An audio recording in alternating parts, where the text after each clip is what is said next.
And now it's time to get started with our big story. And this is Apple's annual event where it used to be one phone, then became two phones. Now it's actually become three phones every single year.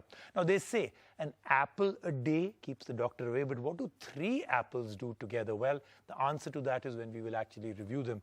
So I promised you hands-on reviews. We're going to start off with this one. This is the iPhone 11. Now, a lot of people say this is the junior phone. But believe me, I called the iPhone XR the hidden gem of last year.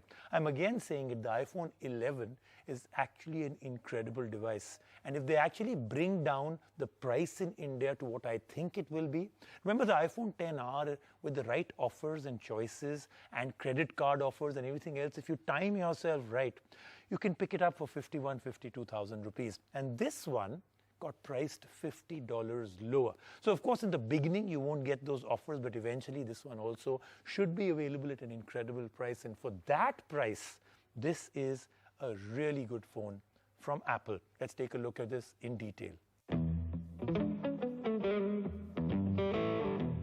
It's time to step down the price ladder with Apple and roll out the color palette. This is for Apple's most affordable iPhone yet, the iPhone 11.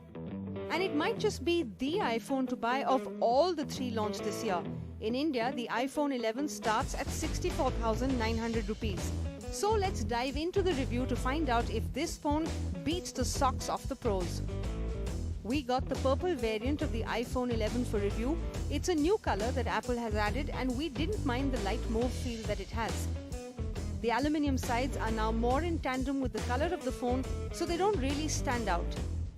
The design is very similar to its predecessor, the iPhone XR, but the main difference comes in on the back with the addition of one more camera. It does stick out a bit though, and it's perched on a little transparent square. The phone is IP68 rated, which means it is water resistant up to 2 meters for 30 minutes and dust resistant as well. Apple claims this phone can take accidental spills from everyday liquids like coffee, but we couldn't quite muster up the courage to try this one out. The glass is toughened, but we'd say you still need to slap on a cover. One of the big improvements in this iPhone is in its performance. Like the pros, this runs on the Apple A13 bionic chipset. Apple claims this is the fastest CPU and GPU in a smartphone. Launching apps is super quick. Face ID is now much faster too, and machine learning helps in many other aspects of this phone. Another big improvement is in the optics. There's one more lens on the back. Apple still believes the magic does not lie in very high megapixels, so it sticks to dual 12-megapixel lenses. The second lens is an ultra-wide camera which captures up to 4 times more scene. The toggle between the two lenses is simple, and it's from the camera app itself. We tried this with different sized balls, and the bigger one fit in only when we changed it to the ultra-wide lens. There's a new night mode in the iPhone 11 as well. This lights up the frame when there's absolutely no light. We were amazed at the results. The portrait mode has got some new effects like this high-key light mono effect. The camera button doubles up as a video recorder when it is long pressed. This is what Apple calls quick take, and the transition is smooth and pretty quick. The camera capabilities have gone up one notch when it comes to video as well. You can shoot a 4K video at 60 frames per second, and the editing of the video can be done in the camera app itself.